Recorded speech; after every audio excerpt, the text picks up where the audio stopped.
Welcome back, Nick Lenz, Comic Corner, Classic / Non-Classic. This is episode number 925 and Doubleshot number 819. Wow, 925 episodes of this series. Roughly 75 to go before we reach episode 1000, which might happen this year. I'm sure it probably would. Alright, we have two trades involving Superman. Alright, first up, it is a trade. I was actually quite surprised to find it at Ollie's, but it's Superman, mind you. And it's Action Comics Volume 2 Bulletproof. Yes, this contains issues 9 through 12, Action Comics Volume 2, Issue 0, and the Annual. There is at least a few different stories, and the first story that's in here is a story about President Ellis. Who is this guy? He is a black Superman. Yep, a black Superman who counters another Superman from a different universe. Yeah, this is a character created by Grant Morrison, who would later return at least 2 more times after this. First in Multiversity, and then second time in an arc for Superman Volume 3 by Peter Tomasi. Actually, it's Volume 4. Yeah, Volume 4. Yep. As for the whole story with this guy on the cover, those of you curious though, who the heck is this guy?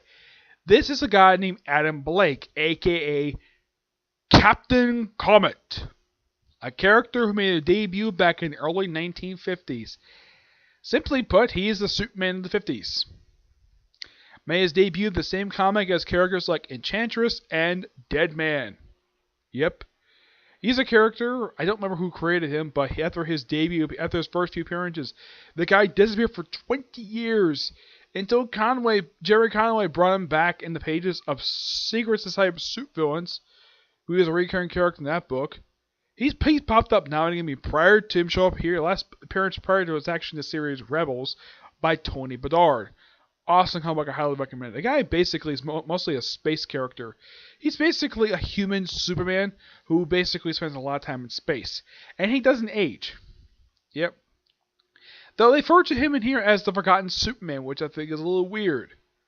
But that's the thing with New 52. They just bring his stuff out of the whim. Yeah. Now, this is written by Grant Morrison, though the artwork in here is done by Rags Morales. I have met Rags Morales, nice guy.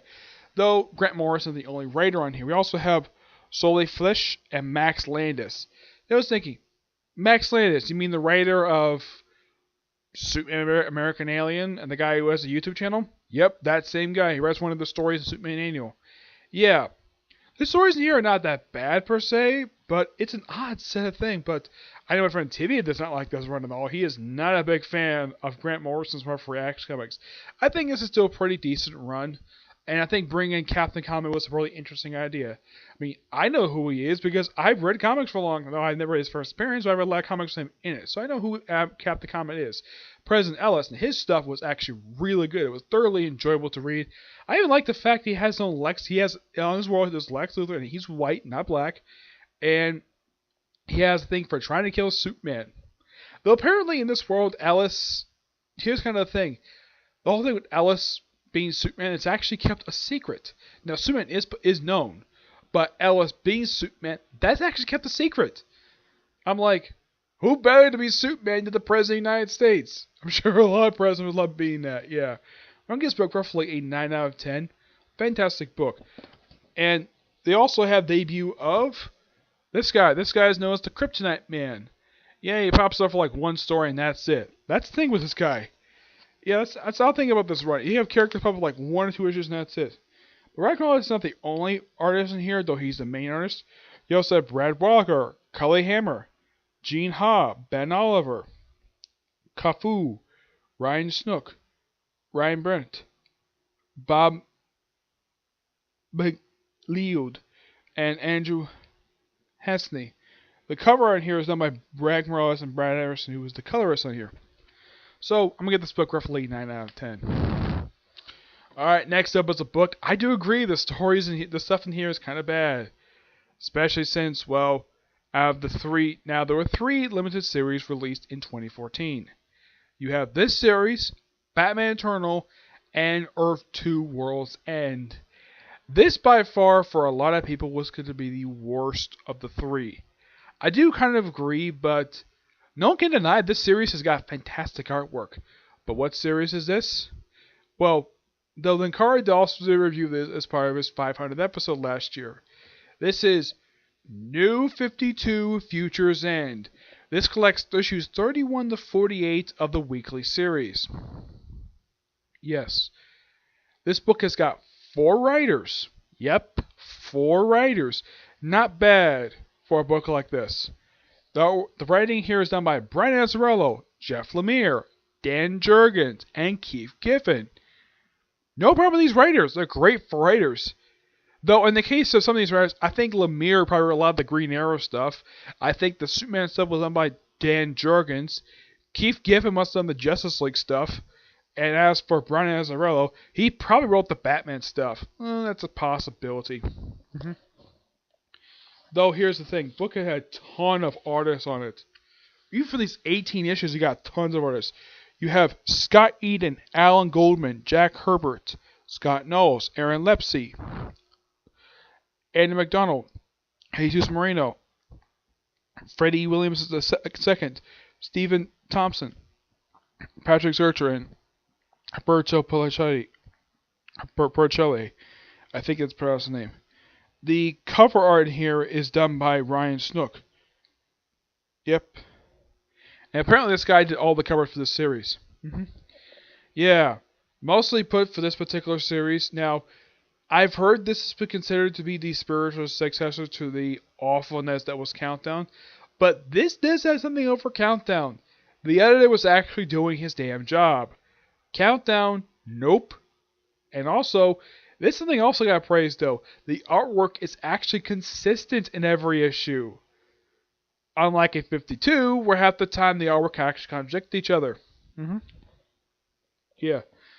Now how I figured out who was writing who, because at the time this book was coming out, Lemire was writing Green Arrow, so I kind of figured out who was writing that. Dan Jurgens was probably writing the Superman stuff, probably a little bit of the Batman Beyond stuff because he would take over Batman Beyond after this event. Keith Giffen, I think he was writing just the Justice League stuff because, well, he used to write Justice League, so I'm not surprised. And probably wrote some of the sci-fi stuff as well. Azzarello probably wrote some of the Batman stuff in here. Though that's just a theory of mine. If I get a chance to meet Dan Jurgens, I'm going to ask him, like, what part of this thing did he write? Now, this series was infamous, basically. I actually went to Free Comic Day to get the Free Comic Day issue for this series. And I do agree, the issue's awful. Yeah, so to start off a weekly event, you release what is considered to be the worst issue of the entire series. The Free Comic Day issue. No idea why. I've been going to Free Comic Day the past several years, and I love going to it. But man, releasing that one-shot was a terrible idea. It would have been better if they released a one-shot for, let's say, promoting World's End. At least that was a lot more interesting event than this thing was. And this has stuff relating to Lois Lane in here, which doesn't really go nowhere. Yeah, that's the weird thing about this series. It sets up awesome things, and it goes nowhere. I have no idea why, but that's basically where it is when it comes to this stuff. We have stuff with Amethyst dealing with Frankenstein. We have Brainiac basically taking Manhattan, which is basically happened toward the end of the series. Not much else to say about this. There's just a lot of stuff going on here. And I could have delved into more, but I haven't got there to trade yet to get my full thoughts in the series.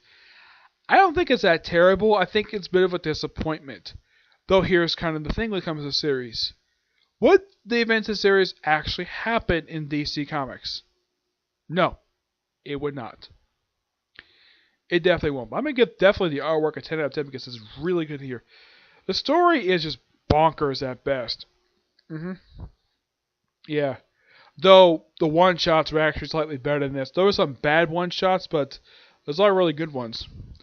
But I'm going to give the issues in here roughly a 9 out of 10. Because it's still a pretty decent book and it's still well put together. But I do agree, the series is kind of bad. Yeah, but the only reason I give 9 out of 10 because the issues in here that are presented in this trade are actually not that bad. Are actually pretty good issues. Some of the stuff I like the stuff of Green Arrow. I like that with Firestorm, which that for a lot of people, from what I heard from a couple people who are actually reviewing this series, they didn't care for the Firestorm stuff. The Green Arrow, I do agree, the Green Arrow stuff is actually the most interesting thing about this whole thing. Mary Sue, well, she's just a nothing character. Grifter, here's kind of the thing about Grifter. When he showed up, this was the first time he actually showed up in a DC Comics since they have this ongoing series. But since the series is not canon, Grifter's not been seen since his ongoing series ended. Yeah, that was roughly like, on top of my head, I think it was like, I'm trying to think. I think that was like, I think it was like about 5 years ago. Actually, more like 6. Yeah. So yeah, the whole 5 years in the future. Yeah. And what would this thing set up? Well, it did set up Batman Beyond, though it did ignore some of the stuff actually happening from this event when that series started up. Plus, it loosely set up Convergence. Yes, if I ever get a chance to get hands on that trade, I will review it. Though there is some good stuff from Convergence, the tie-ins are fantastic. The miniseries itself, the main one, is not that good. It does a good artwork, mind you, has interesting ideas, but yeah, not much to say when it comes to that. I would say that's really it for this particular review. Stay tuned for, well, as for today, this is my last video for today. I was hoping to do like the finish up Case Close, but that's not going to happen. But that'll probably happen tomorrow along with a review of Ace Attorney. Yep. But until I see you on my next review, bye.